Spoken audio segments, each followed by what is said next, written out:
Certificate of compliance. That's so funny. And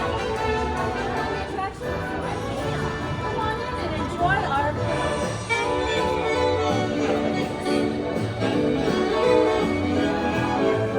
welcome. We'll make this casual and easy, so if you have any questions, feel free to just interrupt along the way. But welcome to the El Capitan Theater. When we were bringing Mickey and Minnie's Runaway Railway to Disneyland, we knew we were going to need a brand new front door. And so the core of the attraction is the same as we know and love in Florida, but this is our brand new experience that's just here at Disneyland. So when you came through those front doors, you were entering kind of a streamlined, modern theater. We chose that because we wanted it to feel like it had a sense of movement. If you know your architectural history, you know that the Art Deco phase kind of blended into streamlined modern with cruise ships and airlines, everything about movement, which since we're in Toontown and animation is all about that illusion of life, that illusion of movement, it felt like kind of the perfect front entrance for our attraction. You probably noticed the color scheme, of course, inspired by Mickey Mouse. We had a lot of red and gold out there. And then as you walk into the theater, we wanted to make sure it felt unique to Toontown. So as you kind of look around at the architectural details, you'll find some little hidden things, including like the El Capitan logo stuck in some of our capitals. You'll find film reels hidden around. We want it to feel like a really immersive, different space than we've ever seen before. And of course, since we're here to see Perfect Picnic, Mickey and Minnie's newest short film, we have this large cardboard standee, just like you find in any theater lobby. So this will be a great opportunity for a guest to take photos with it. And then around the outside of the room, you can see posters. In our world, we know that we've seen a lot of Disney classic animated films turned into live-action spectaculars. And so it only made sense that in the Toon world, they would take our favorite classic Disney movies and turn them into animated films. So we've seen, things like Toonsies starring Mickey Mouse in his newsboy outfit. We've got High School Gooficle 3, The Feisty Ducks inspired by the Mighty Ducks, but starring actual ducks. So a lot of fun moments to bring in some of our most classic characters we haven't seen in a long time, hidden throughout here. So I hope you get the chance to take them all in. In our story, the theater has always been here, and so we're seeing a little bit of that history reflected in this display case, with some fun nods to, again, more of our favorite Disney characters. But today, because it's the premiere of Perfect Picnic, Minnie Mouse, who is the chair mouse of the Toontown Hysterical Society, has worked with that team to present Mickey Through the Ears. It's a retrospective of Mickey's film, television, music career. And so they've gathered all the props and costumes that Mickey has used in his movie barn just down the road, where he shoots his films. We've pulled them out of the garage and put them on display temporarily here at the El Capitan. So as we walk through, we're going to see just a few of those highlights of Mickey's career. And for us as Imagineers, this was an amazing chance to look back at 95 years worth of Mickey Mouse and find just kind of those best moments to highlight, those things that really resonated with our guests and with us. I know my personal favorites are hidden in here. I hope yours are too as we work our way through. Around us, as we walk through the exhibit, you'll find about almost 40 different posters of Mickey's film career. The one behind me, for instance, because Mickey's original short films didn't have posters associated with them, this is the sort of poster that we'd find when Mickey's first films were released. We worked with the Walt Disney Company Archives collection to source these posters, and then as Imagineers, we were able to bring them into the story of the El Capitan. So as you look at the rest of the ones on display throughout here, you'll find little nods that specifically place them right here inside of Toontown. The music that we're hearing right now is about a half an hour's worth of new material. It's arrangements of our favorite Mickey-related songs, all reorchestrated by Chris Willis, the Emmy Award-winning composer of the Mickey Mouse shorts.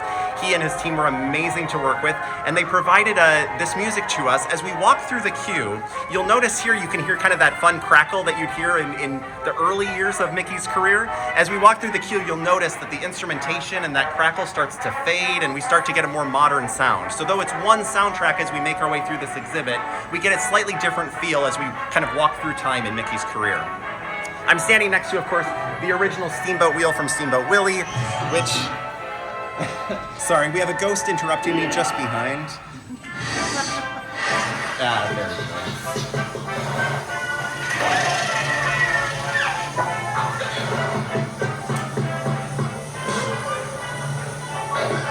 I'm really excited that we have a lot of those little surprise and delight moments throughout the queue for our guests. So you never know what's going to happen as you're making your way through Toontown. We have this original steamboat wheel. We obviously have the plane that Mickey created and then flew in Plane Crazy. And I think you'll recognize most of the elements around the room as well. The Toontown Hysterical Society has helpfully provided some plaques with each of them. Of course, being the Hysterical Society and not a historical society, they're a little light on the facts and a little heavy on the puns. So I hope you enjoy catching all of those as we make our way through. Any questions as we keep moving? Is anything in here interactive? Interactive? Yeah. What?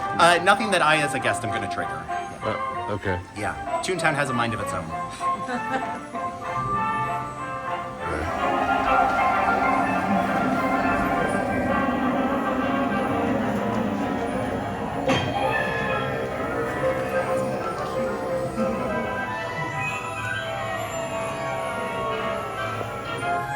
Plane Crazy. If you remember in the short, when he opened up the book, he actually opens it up backwards from how we'd open a book. The title's on the other side.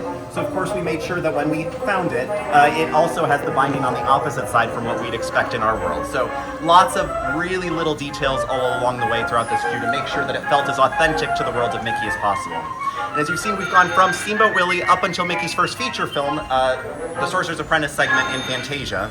Now we're going to make our way from Mickey's early years into kind of what we call his golden years. This is going to be when Mickey started making a lot of shorts with Goofy and Donald and Pluto and really kind of solidified his presence as a huge theatrical star. So come on in.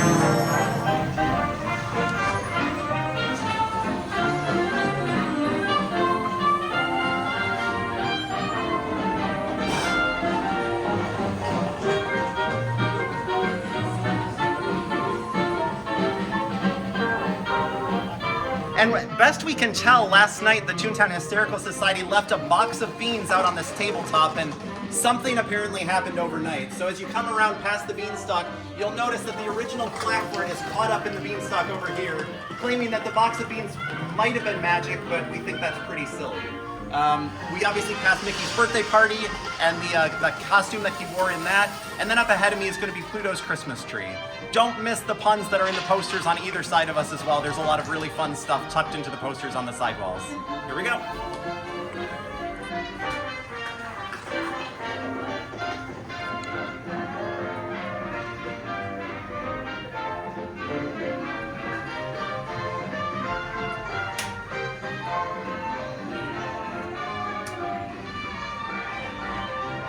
Our guests are going to diverge. Our Lightning Lane guests will be headed one direction here down a poster-filled hallway. Our standby guests are going to continue to see more of this exhibit with physical objects up ahead of us here. Before we leave, Pluto's Christmas tree, my personal favorite of the Mickey Mouse shorts. So I'm really excited that we got to see a large presence of that.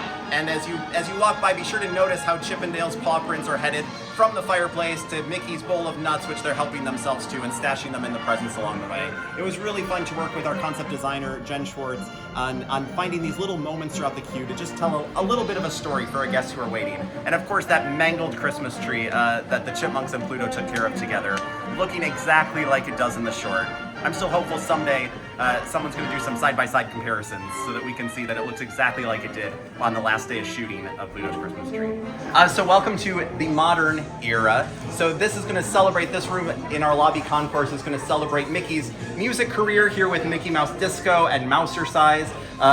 Looks like Goofy got a little tangled up inside the equipment there, but we're able to play some selections from those two albums as we see the costumes that Mickey wore on the cover of both of those albums on display. So he's got his disco duds on and his workout gear looking just like they did in the 1980s. And then of course Mickey's Christmas Carol represented a return from Mickey to theaters with his first featurette in a long time.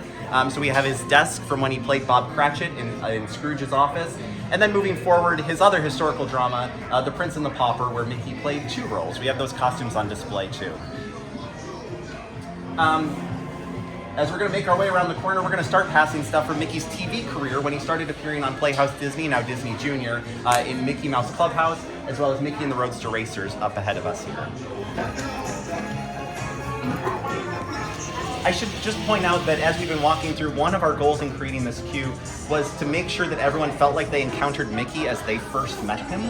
So whether that was in black and white or pie eyes or 2D in color or in CG. We wanted to make sure that you felt like you had some connection to the Mickey of your childhood. For me, it's that corner over there, but for a lot of my friends' kids, this is what Mickey Mouse means to them. It's singing the Mouseketeer song, and so we wanted to make sure that we had something from kind of every generation, all the greatest hits of Mickey over the years.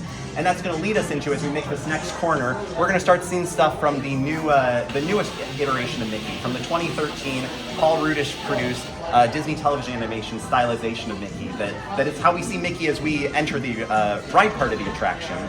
We're going to see props from that around the corner here. But we wanted to give you the chance to remember all the changes that Mickey has gone through over the years visually, but that what hasn't changed is, of course, his fun-loving, optimistic, never-stop personality. So as we round this bend, you're going to start to see things from, first, the Mickey Mouse series of shorts, which debuted on Disney Channel and online in 2013, and then we'll be making our way through that to our concession stand.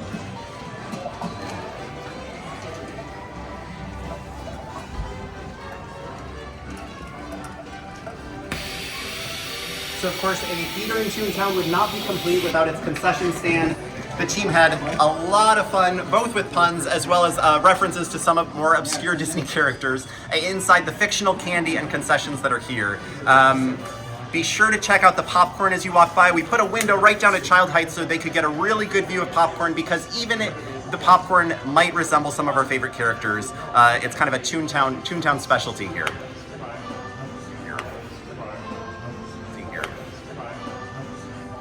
On the lower shelves, I think you'll find references to characters like Witch Hazel, the Grasshopper and the Ants, a Goofy movie, even back to Walt's original Laugh-O-Grams. Everything's kind of represented here. And then as we round the bend, we're going to pass the condiment stand where, again, be sure to check out the sense of humor that the residents of Toontown have.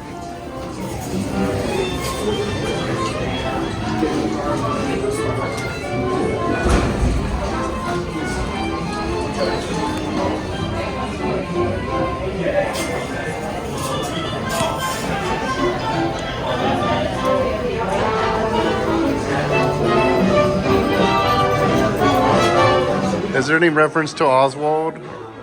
When you're on the attraction, you'll find a reference to Oswald in the city scene, just like in the Florida attraction. Yes.